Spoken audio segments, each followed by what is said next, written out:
Welcome. It's so good to see everyone. Great to have you here. Joyce, it's good to see you. Eric, it's always lovely to connect with you. Drew, this is really fun. I saw your names in the waiting room and I was like, oh, I can't wait to see my friends. These are great people. Norma, hi. We are gonna just chit chat for a few more minutes while people are coming in. Everyone's finding their link, getting their notebook. You're definitely going to want your notebook for this. It's some amazing information. Brianna, I need to apologize. I'm going to put you right on the spot. I should have asked this before when we were back in like the green room stage. The slide deck and the slide notes, am I able to share those after with the recording? Absolutely. Yep. Fantastic. We did last time, so I thought that might be the question. So don't feel like you have to write furious notes. You are going to get the slides, so that is good. And it's really great to see everyone. We have the chat open, so would love to say hello. If you see a friendly face or someone that you know, definitely. Um, Noticing Drew is there. He's just around the corner. oh, This is my really? neighbor. Oh, that's hilarious. I know.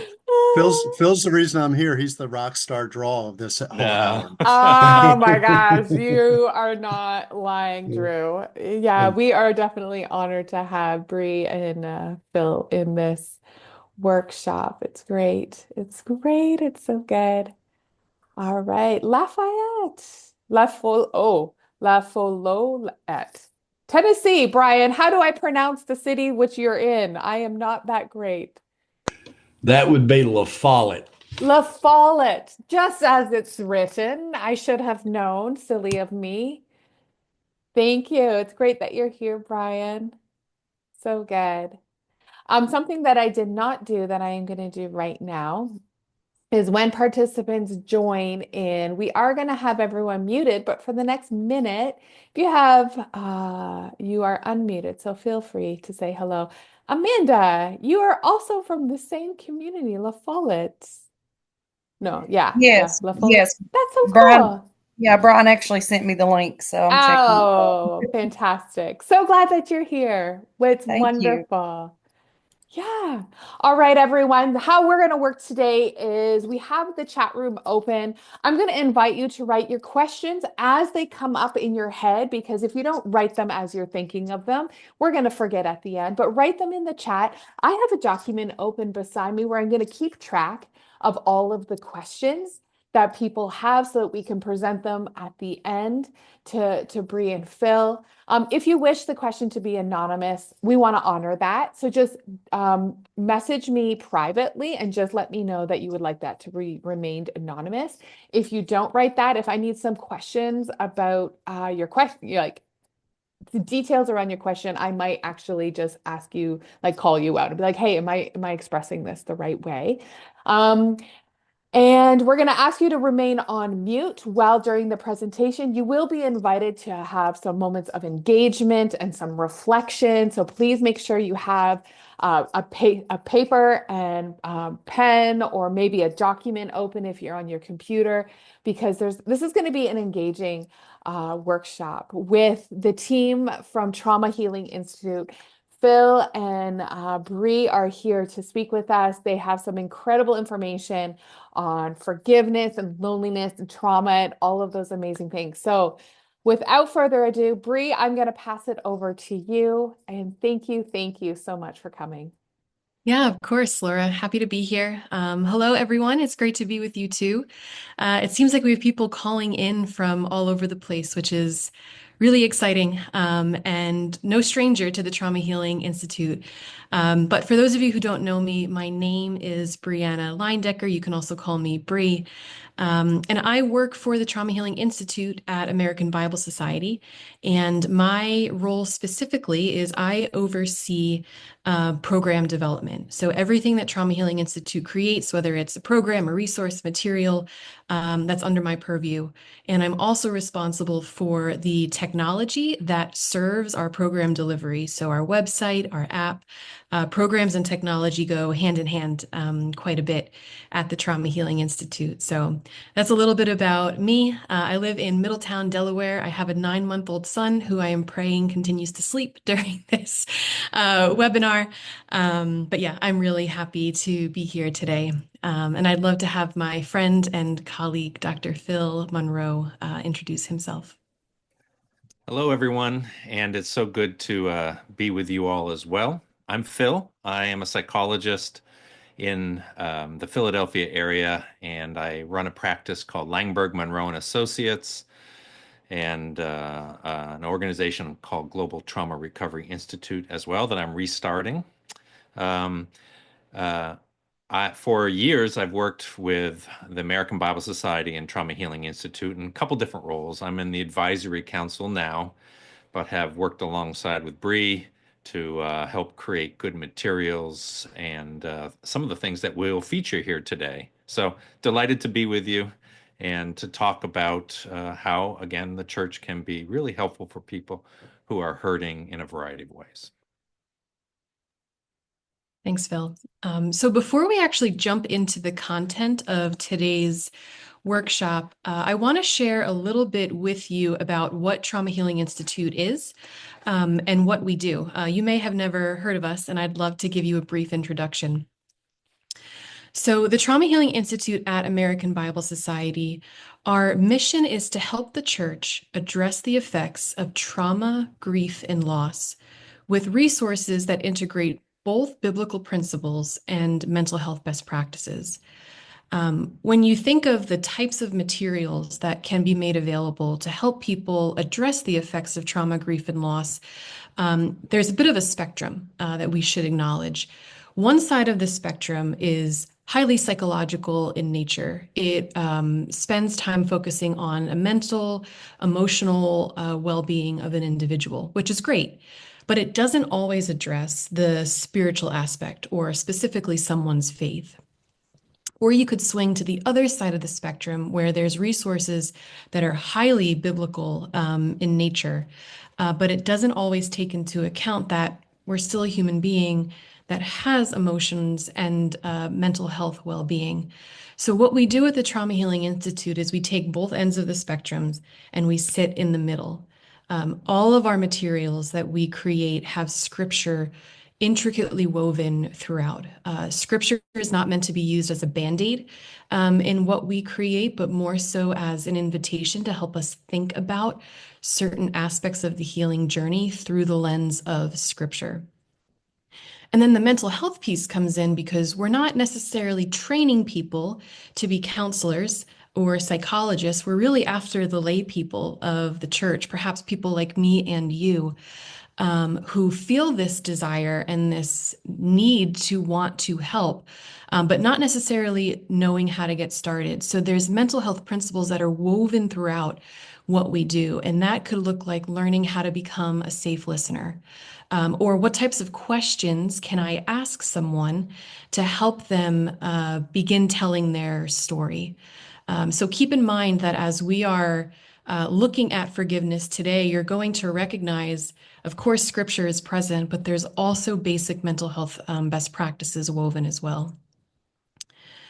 So what we do at Trauma Healing Institute can kind of be broken up into 3 different categories. The first is what we're most known for, and it's our small group programs. At the heart of what we do is a small group program called Healing the Wounds of the Heart and How the Church Can Help. And this material has been around for actually over 20 years. It started in Africa in the late 90s after genocides and the rise of civil wars. Pastors were noticing that people in their communities were starting to act really strange. But the word trauma had not yet been introduced into their language. So what they did, they brought a group of pastors, church leaders, mental health professionals, missionaries, and they began addressing the question, what does the Bible say about unjust suffering? And from that, the first version of Healing the Wounds of Trauma was born. So, what happens in our small groups, essentially, they're also called healing groups. We're bringing people together in a small group setting, and these groups are led by trained and certified facilitators. We don't just want anyone picking up this material and using it because we're working with those that have been traumatized. But in these small groups, there's three main objectives. We're looking for people to connect or reconnect with God, to connect with others who are also walking through their own healing journey, and then to engage with or begin engaging with scripture in transformative ways. And over the years, we've taken this Healing the Wounds of Trauma and it's been contextualized. For example, we have a military version, a missionary version, refugee, a version for those of a Muslim faith. And we've also have it in a couple different formats. Our most widely known is our book-based program, but then we've also recently developed an app-based program. So that's our small group program. And the second category here, which is what we're going to be looking at today, are our Bible-based trauma healing resources. These are meant to be easily accessible, kind of self-guide yourself through the resource. But once again, we're bringing the Bible and mental health best practices into this resource. And they're available in a variety of formats. We have videos, Bible studies, discussion guides. We also have the Restoring Hope Bible. But we're going to spend our time looking at a specific resource today. And then finally, we do crisis response as well. This is usually in a toolkit format. And the purpose of this is to help people cope in the midst of a crisis or a situation that we're walking through. It's designed for immediate access, also available in a variety of formats, and can be found on our crisis response website. So that's a little bit about who we are, what we do at Trauma Healing Institute. But now to kind of get into the reason why we're all here, I'd love to have Phil join me and share what can people expect from the next 45 minutes together. Yes. So when people have gone through great suffering, whether that's a trauma or a great suffering such as a loss of a job, conflict in relationships, betrayals, a sense where there's a difference and a divide, that we can really struggle with wondering, how can I get back to sort of a normal life? How can I get back to a place where I feel good again? And usually, when we're in this great suffering, we feel disconnected from our former self. We feel disconnected maybe from our friends, our family, our church family. We can even feel disconnected from God. And when we feel that kind of disconnection, it breeds this sense of isolation, loneliness, and we're left with our enduring questions of why? Why did this happen to me? And what can I do to get out of this? What's wrong with me? Right? And we're going to really look at two questions. Really, this what is wrong with me, question that comes up. And we're going to look at a resource on that for a moment. And we're also going to look at a resource around forgiveness. But here's what I want to highlight, some research that has been done recently by ABS and the Human Flourishing Institute, I think it's called, at Harvard.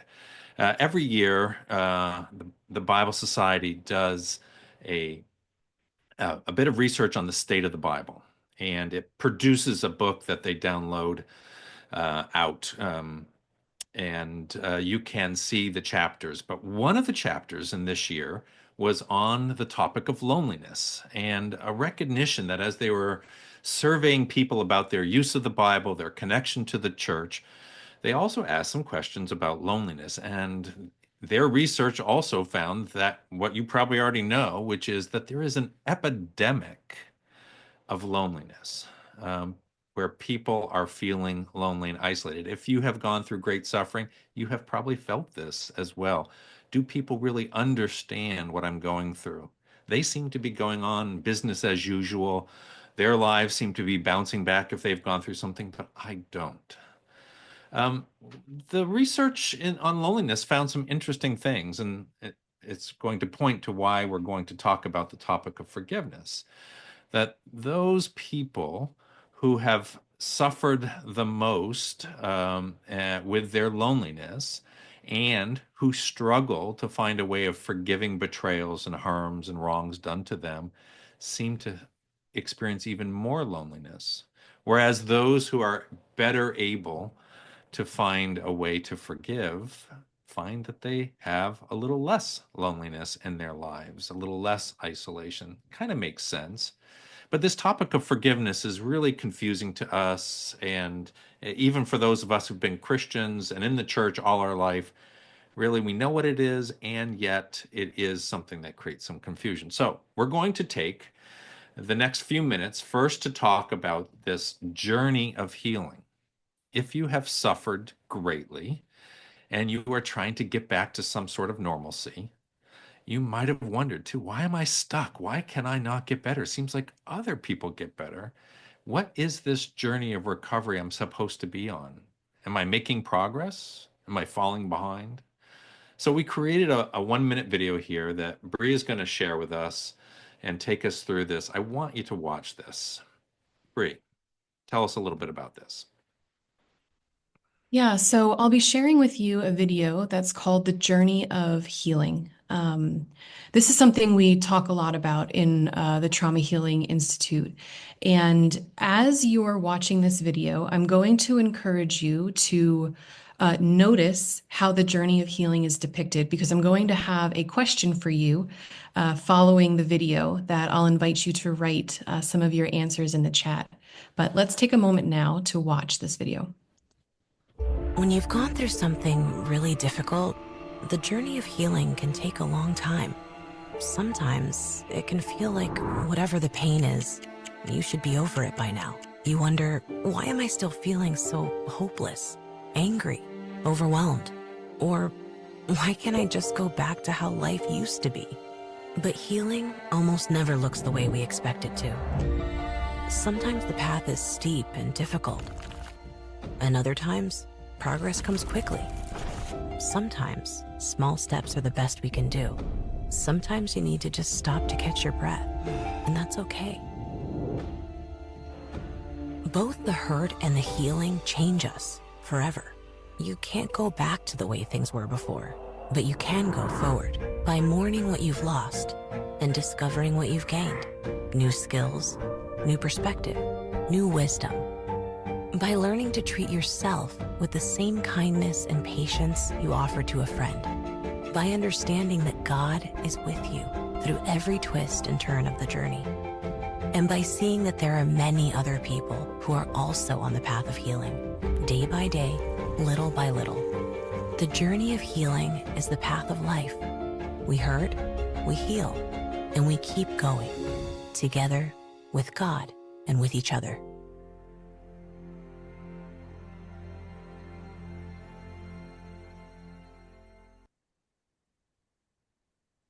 So you'll get access to that video either here on the PowerPoint, and then I believe we can drop a link in the chat for you now. But my question for you is, as you were watching that video, what did you notice about how the journey of healing was depicted?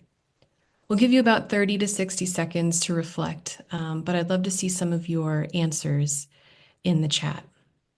Was there anything that stuck out to you that you may have never considered for the first time, something you learned?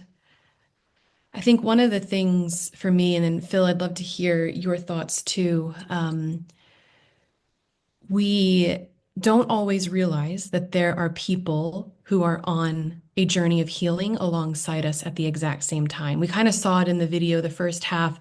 She seems to be by herself. She's climbing up, she's sliding down. But then as she began to recognize the journey of healing and mourning certain losses, what has she gained? People started popping up around her. And these people also had hurt. And one of the things I think is so fascinating is the comment that was made in the video, how are we essentially treating ourselves? Do we treat ourselves with the same kindness, the same compassion, the same empathy that we're treating others that are also walking alongside us in their own healing journey? Yeah, and I'm seeing some of these ones that are coming in here on the chat. It's really good to see that it takes time. And it really does, as you said, it helps when we see that there are other people on the same journey. I'm seeing here another one saying that there's no one size fits all. What are you seeing as well? Yeah. I see Brian, resting in your healing. You don't have to rush it. There were intentional pauses in the video where she was taking steps at a time, but then moments where she had to sit down and just rest in that step and in that moment and how important it is. Yeah, Diane, it seemed lonely at first, and then others were there along the way. Eric is saying it's an uphill process. Yeah. Yeah, Katie, you've got a really interesting point here that this it's taking longer to get over this, and it's such a language that we use. I need to get over this. One of the things that stood out to me in this is that you can't undo what has happened. You are changed by it. And so when we hold this idea that I should be able to go back to some way before it ever happened, we're adding a layer of extra pain because it feels like the journey can't get there, which is true.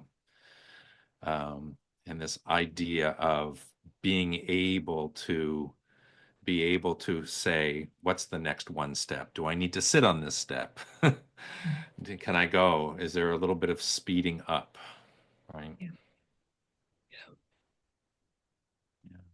I also see Clara, excellent point here that healing is not a straight line, and we need others. And there is nothing linear about a healing journey, whether you're looking at every aspect of it or even just grief within itself. It's not a straight trajectory. There are times where you're going to bounce around, and have to revisit certain aspects of your healing journey in order to continue moving forward. Yeah. Scars are okay, Brian. Yes, scars are part of the healing process and not a sign that you haven't healed. I think sometimes we in the church have this idea of healing as, if it's perfection, we're back to some place where we're no longer bothered by the past, or the present, because mourning is one of those things. I like the fact that there was some gifts, some growth that have coming, mourning, new understandings, new ways of even seeing my neighbor as somebody who also is on the journey. Absolutely. Yeah. So, Phil, we discussed a bit of the first question, but now there's the second question, like forgiveness. How is this tying into this? What if I'm stuck? Help us understand some of it. I'm wondering how many people have heard this, either asked it of themselves or found somebody else saying to this, I'm stuck. I'm still in these feelings. The pain is there. The hurt is there. And you either asked yourself or somebody else, well, maybe you're in pain because you didn't forgive. And that raises this other kind of confusion, is this healing journey where um, I'm not really getting better, so it must be something I'm doing or not doing.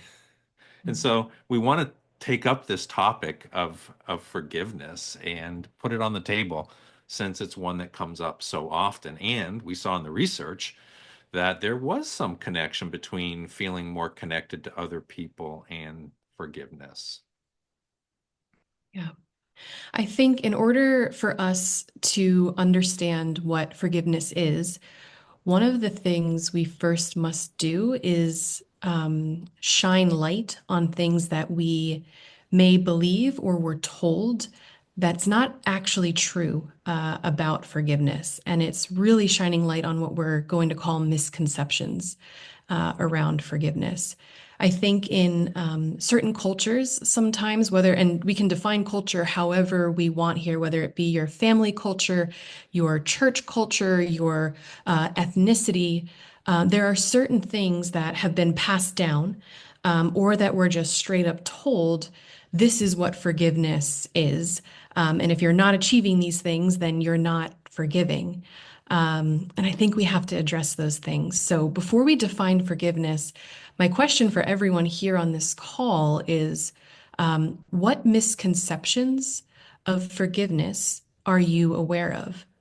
Is there something that you have believed to be true, or something that you've been told and challenged, that this is what forgiveness is? But now that you're looking back, you're wondering, perhaps it's not.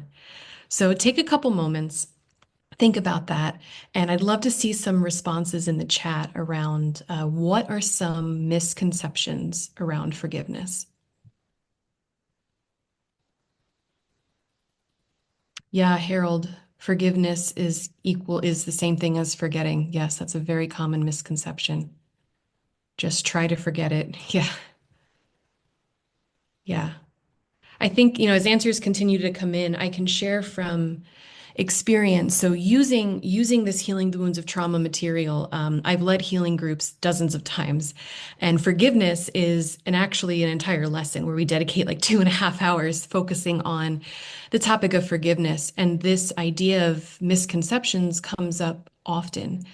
And one of the things that comes up almost every time and is often wrestled with is the relationship between forgiveness and reconciliation. Is reconciliation really required for forgiveness? And you would be surprised to know how many people that I've had conversations with where they say, yes, like you have not fully forgived if you can't reconcile with the person. And I don't believe that to be true. I do not think reconciliation is a requirement for forgiveness, and it must follow forgiveness. Is it achievable? Sure. Is it possible? Sure. But is it required? Absolutely not. Yeah, And and I'm Phil, I'm seeing, wondering from your experience as a psychologist, what have you heard? yes, and I'm seeing a number of people are agreeing with you. Reconciliation is not always possible. So if Jesus ate with Judas, so I guess I need to be able to eat with the person I've forgiven. Yeah. Um, that I have to do things with them. I have to act as if it didn't happen. On top of that, I think I saw Yolanda say something that I was about to add as well. So I want to just shout out to her that if I forgive, the pain goes away.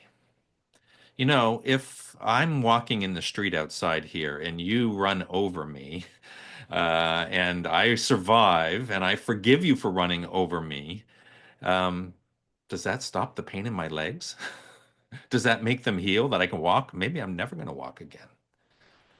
And maybe I'll always have pain in them. But somehow we've got this idea that forgiveness means no more pain. And we've equated that all pain that I have must be bitterness, must be revenge, must be desires to hurt and harm the other.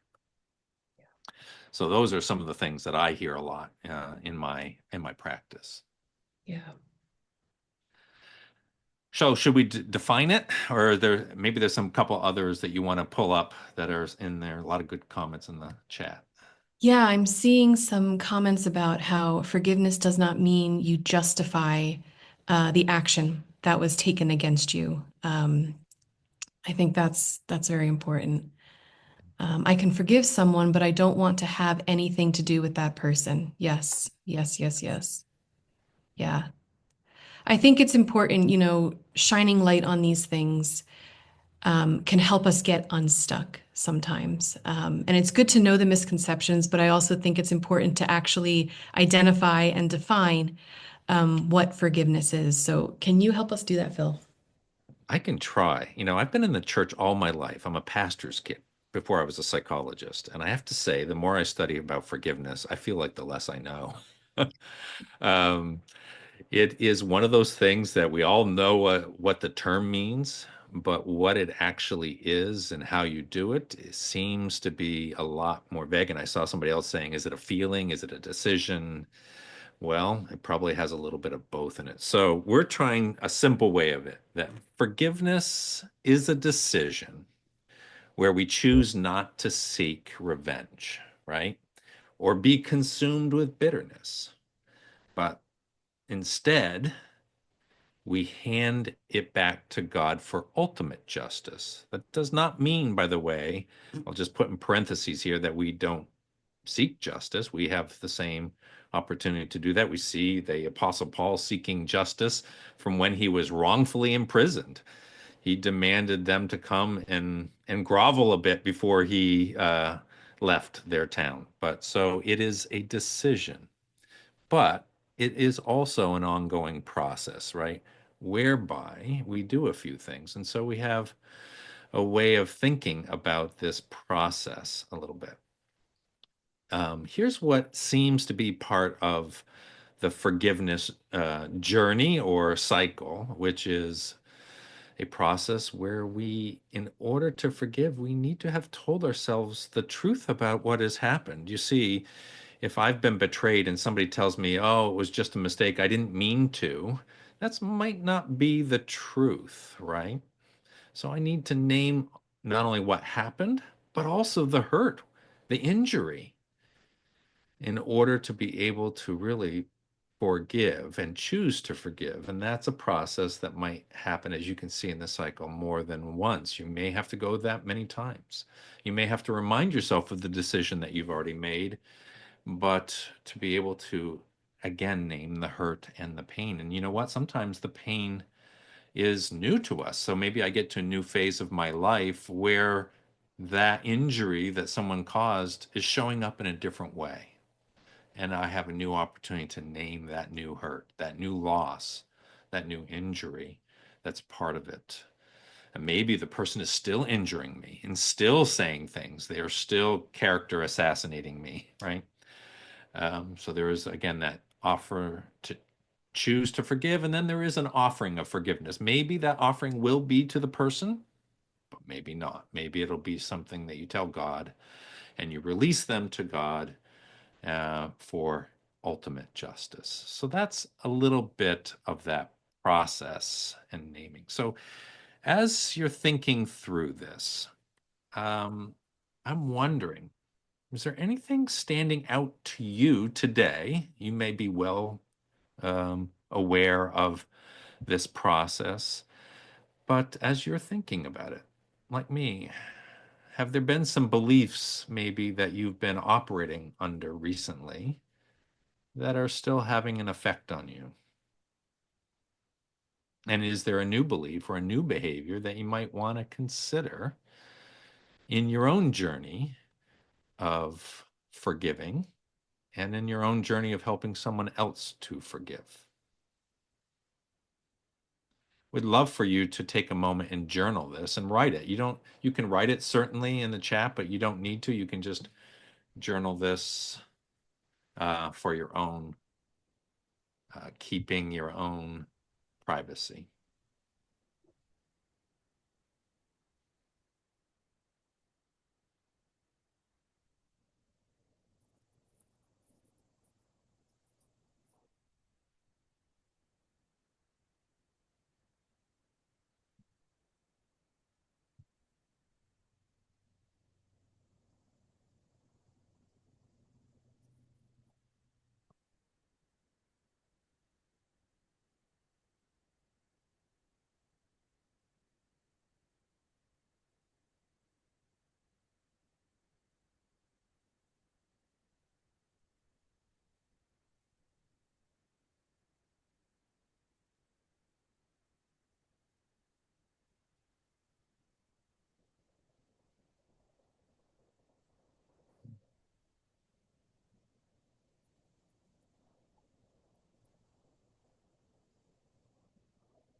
Thank you for those of you who are sharing things in the chat. It's really moving to read.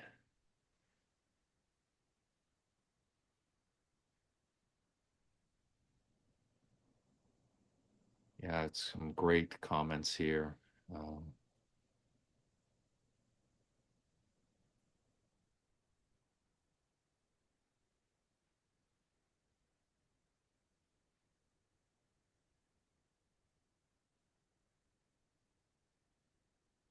I hope some of this thinking can help you as you are thinking about your own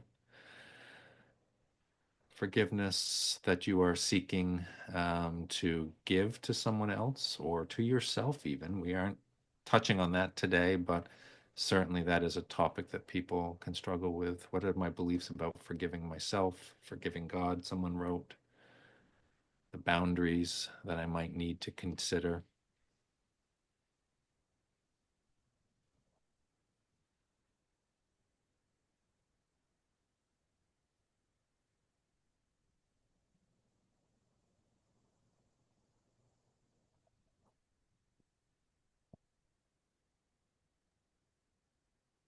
We're taking just a few moments here to begin to unpack this, but this doesn't have to be the only place or the only time where you continue to look at the process and the decision around forgiveness. And a little bit of what we've taken today actually comes from a resource that Trauma Healing Institute has produced, one of those Bible-based resources around forgiveness. Some of the discussion questions, some of the exercises that you've experienced today come straight from this. But really, the purpose of this material, of this resource, is to provide those with practical steps. What steps do you take towards understanding forgiveness, how to forgive, recognizing that it is both a decision and an ongoing process, not a one-time thing that takes place between you and God. And just to give you a little bit more information about this resource, part of the resource contains some helpful information for you to reflect on and consider, understanding what forgiveness is not. If you find yourself in a place where perhaps you want to start sharing your story or talking with someone or further about forgiveness, what type of person would you want to speak to? And we would call that person a safe listener. And how do you go about finding someone who is a safe listener? And lastly, this resource also includes some exercises. One of them that you're seeing on your screen here are known as breath prayers. This is an exercise that you can utilize when you're beginning to feel overwhelmed or you're in need of some strength in the moment. And the purpose of these exercises is to kind of get quiet and still on the outside and in the inside. And it's meant to follow a very natural inhale and exhale rhythm. As you're inhaling, you're saying things like, "Oh God." And then as you're exhaling, "Your love never fails." Or you're inhaling, "I will trust." And you're exhaling, "In your loving kindness." This is one of the exercises that is included in this resource. And if you're looking to download it, we have it made available for you right now. So if you want to take out your phone, open up your camera, you can scan the QR code that's here in front of you, and it'll take you directly to this resource. But if that QR code is not working for you, or your phone doesn't accept QR codes, you can also visit traumahealinginstitute.org/forgiveness. And you'll be directed to this page where you can download this forgiveness resource for free. After our Q&A time, I'll pull up this QR code again for you in case you're not getting it this time. So don't feel like you have to rush and do this right now. I'll make it available to you after the Q&A before we end our time here. So Laura, that's where we are at right now with forgiveness. And I know we have time set aside for Q&A. Yes, thank you so much. And a few questions have come in, but I want to remind people that if you're curious about something or you're wondering how to apply or where to find, there is going to be other people curious about that. So please feel free to keep the questions coming. I'm going to start with a couple that have come up, a couple of mine, a couple of the people in the chats, but please, we have a good amount of time to be able to address everything. So please, no, hopefully everything, I should say that. Let me see if I can, I'm not sure. Here we go. I'm gonna try to bring it back into the group chat. Am I doing this correctly? But I'm not sure. I think I have, there we go. There's the link I was looking for, the little button. Okay. So in the question period, we are as a group, a few questions that have come in, and I'm just going to read them as they were written. Do we have to know or judge the motivation of the individual who caused us harm in order to be able to forgive them?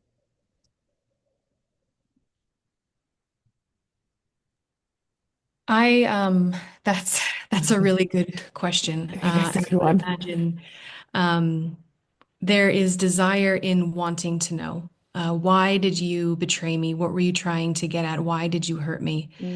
But based off of, what we've talked about today, I would say no, that Mm. understanding motivation and intention is not required. Because what if you also just can't ever get to have that conversation with someone? What if the person that hurts you passes away and you don't ever get to have that conversation? Are you going to are you going to be stuck in unforgiveness for Yeah, forever? So I would say no, it is not required. great. The next question I'll address to Phil. Um, and I think we've addressed this, but maybe just review it perhaps. It says, is it okay uh, to reconcile even after you have forgiven? Is it okay to not broach that topic or discuss that, but your heart has forgiven? Yeah, it's a great question. One of my colleagues from my days of teaching in seminary had written a book on this, and he actually subscribes to the idea that you don't actually forgive until the person has requested it. So there is this wider range within Christianity where there is a debate on what you're offering. I would suggest to you, however, that reconciliation is something that can happen potentially, and that you maybe want to have the invitation in your heart, but it may not be wise, safe, possible, because reconciliation requires two people who are seeking the same thing Mm. and and are doing it with good intentions, good motivations, have the capacity for it. If you have stolen from me, reconciliation is not me handing my wallet back to you. What might lead to reconciliation is someone who is showing a long obedience in the same direction of believability, and in fact, would probably be more likely to reconcile if they said, please don't ever leave your wallet out. A recognition that they shouldn't be trusted. Yeah, yeah, good. Um, Bree, a question came up that said, I'm confused on how many times you have to forgive the same person over and over and over again. If there's a reoffense or trauma or hurt that's happening and you're trying to deal with your own heart issues, what is that? How do we? There are a lot of questions in there. Forgive that same person over and over.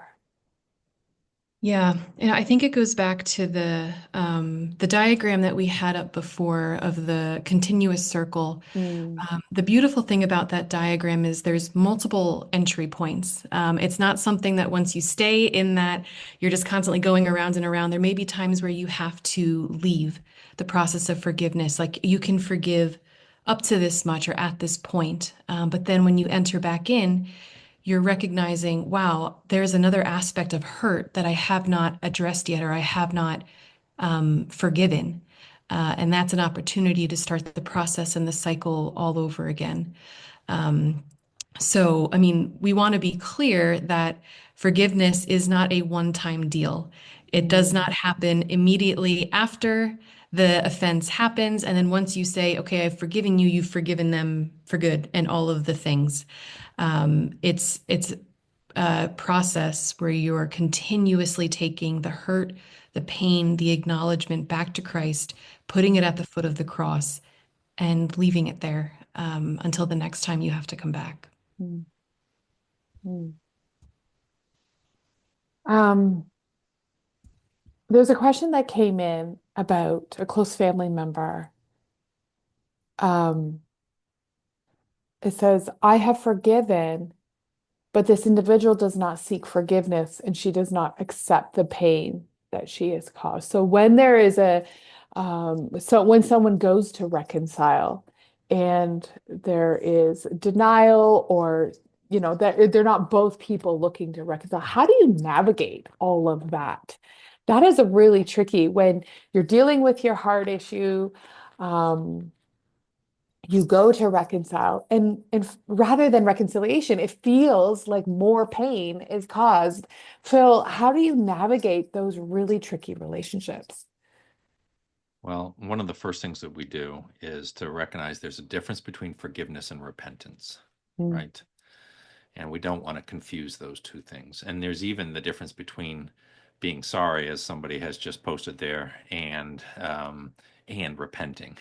Repenting is turning away, acknowledging it. I love the story of Zacchaeus. Zacchaeus is somebody who, with joy, goes out above and beyond what the law required to repair the damage done. And it doesn't stop there. It doesn't say, like, I already said I was sorry. Why are you bringing that back up? Why won't you let me now have access? And so we do our best to understand that repentance is not the same thing as forgiveness. So forgiveness, but I'm still looking at repentance and the ability for this person to make the changes necessary. Hmm. Hmm. Good. It's good. I'm trying to navigate the questions and the things, so I apologize. I'm like, my eyes are darting. I was like, oh boy, here's more. So many really amazing questions. I'm gonna go over to Brianna and ask a little bit more of a practical question.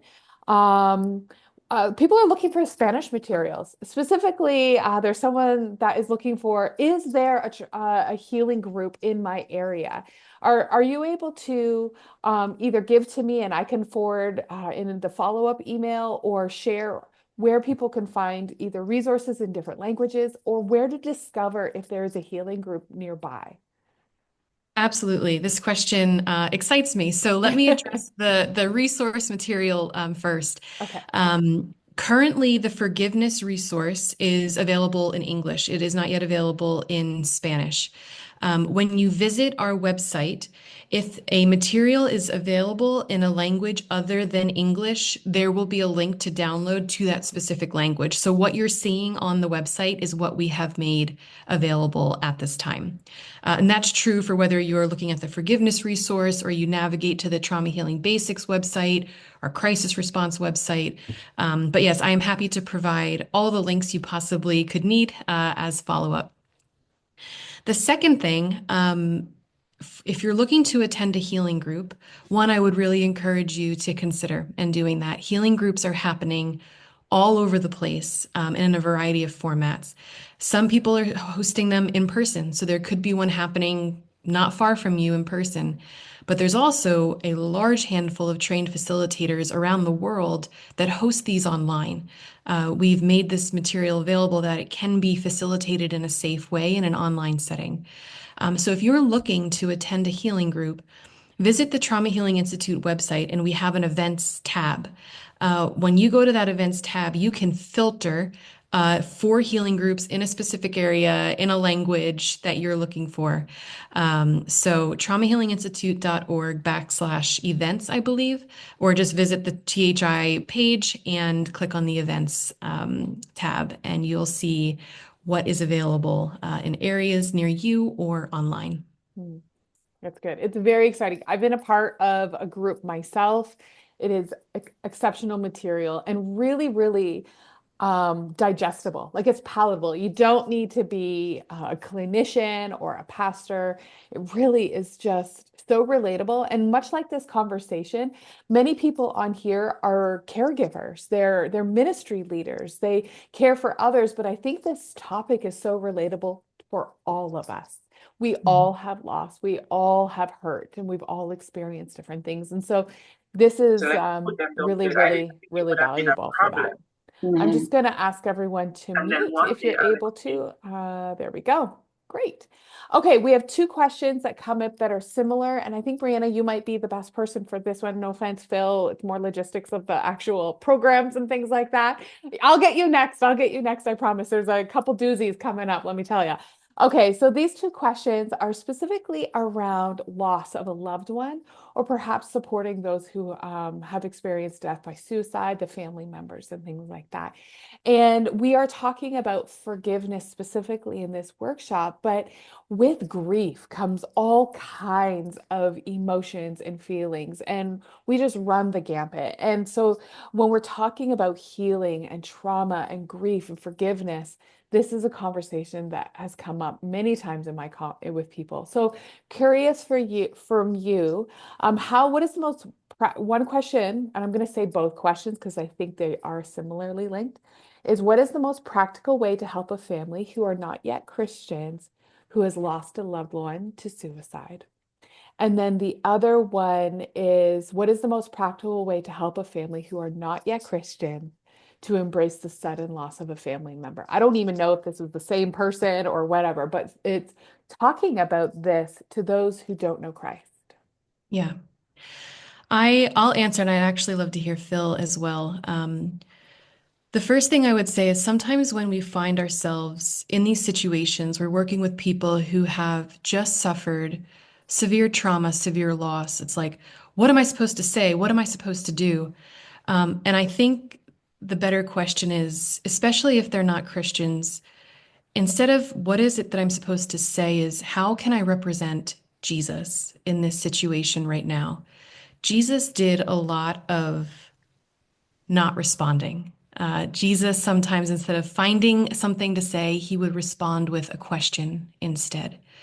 So one resource I would actually point for both of these situations, because it applies to both, is we have a resource that teaches people how to become safe listeners.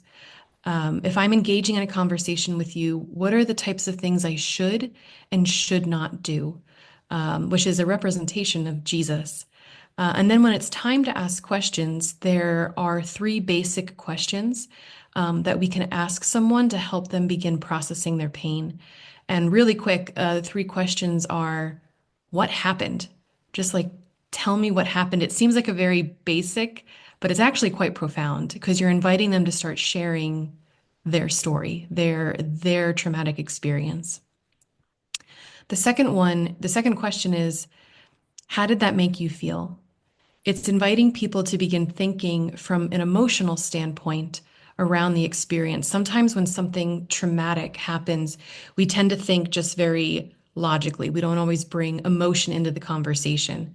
But this question specifically pushes past logic and thinking and more into the emotional experience, which has to be addressed if people want to continue healing. So, what happened? How did you feel? And then the third question is, tell me what the hardest part was for you. Sometimes we engage in conversations when we're hearing about someone who lost a loved one to suicide or lost a child at a young age. And we assume what we think is the hardest part for them. Like, oh, I'd know it was this. Whereas really, when you ask someone to consider that question, they may respond in a way that you weren't anticipating.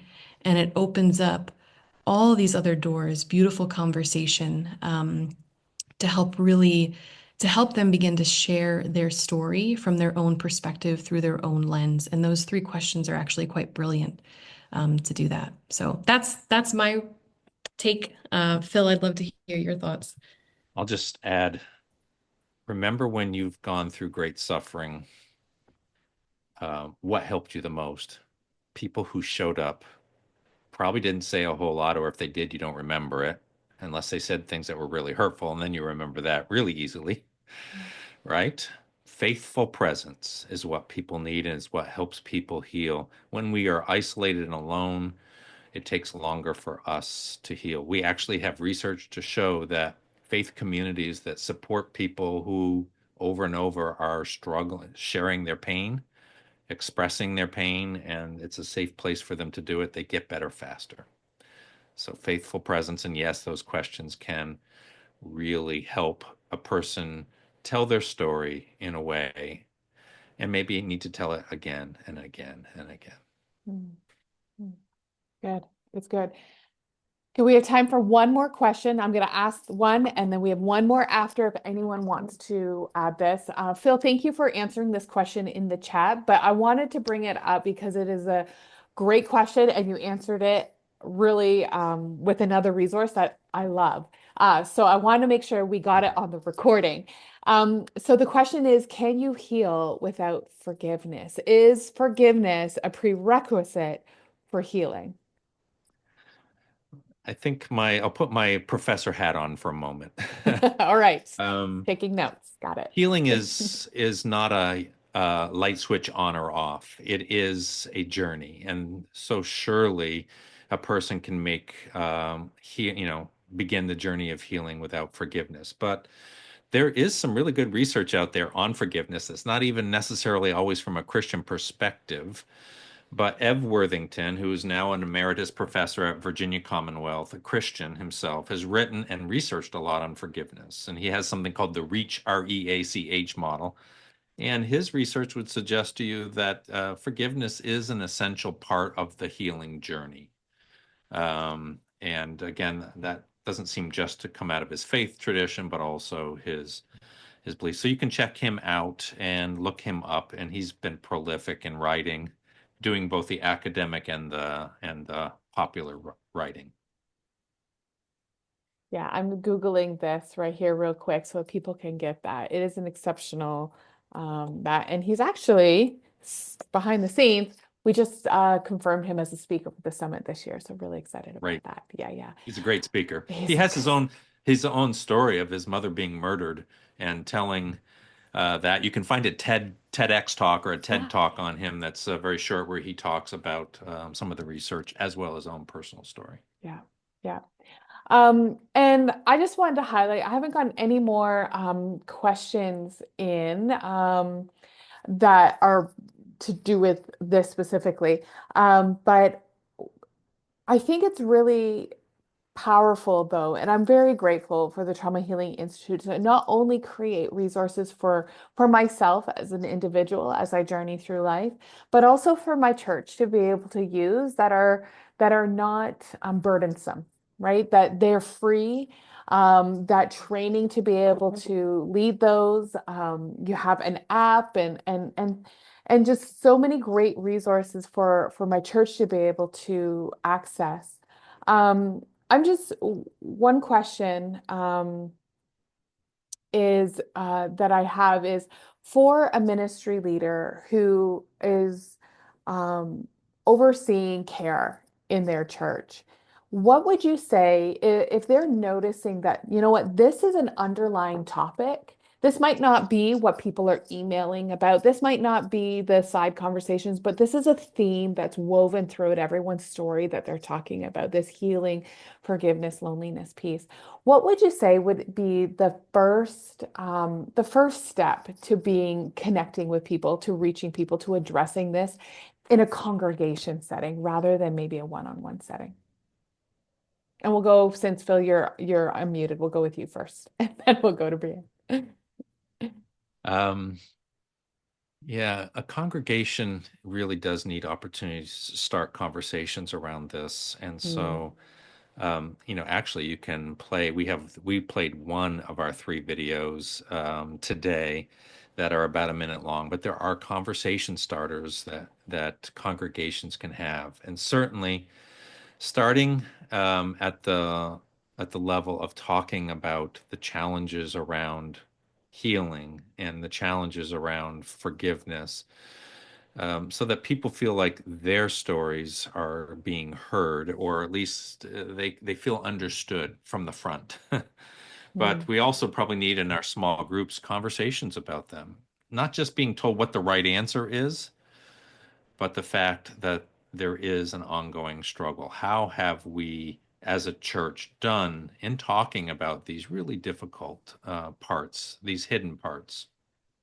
So that's probably where I'd start. We have a few things that can start those conversations around what is trauma, what is suffering, how do we forgive, allowing people the chance to share their experiences without being shamed for it, right? But we could also add, by the way, we can start to talk about institutional forgiveness and community forgiveness. This is a topic that shows up when the people of Israel come back. There's some conversations about corporate forgiveness that might need to be had and talked about. So that's another topic beyond what we can get here today. Yes. Yeah, thank you. Brianna, do you have anything to add, or should we?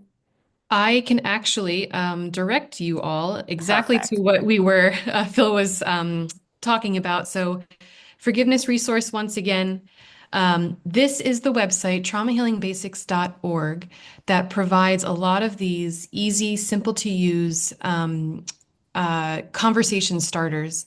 If you are looking for a conversation starter specifically, we have something called the Trauma Healing Basics Discussion Guide, which is meant to be used in a small group setting. You don't have to be trained to use it, but it begins to start these conversations that we unpack more in the healing group setting. But the basics guide is a really great place to start.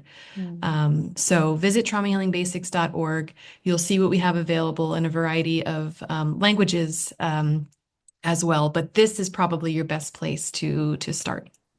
Thank you so much. Thank you so much, everyone. I know there are a few extra questions that came in, but we have run out of time.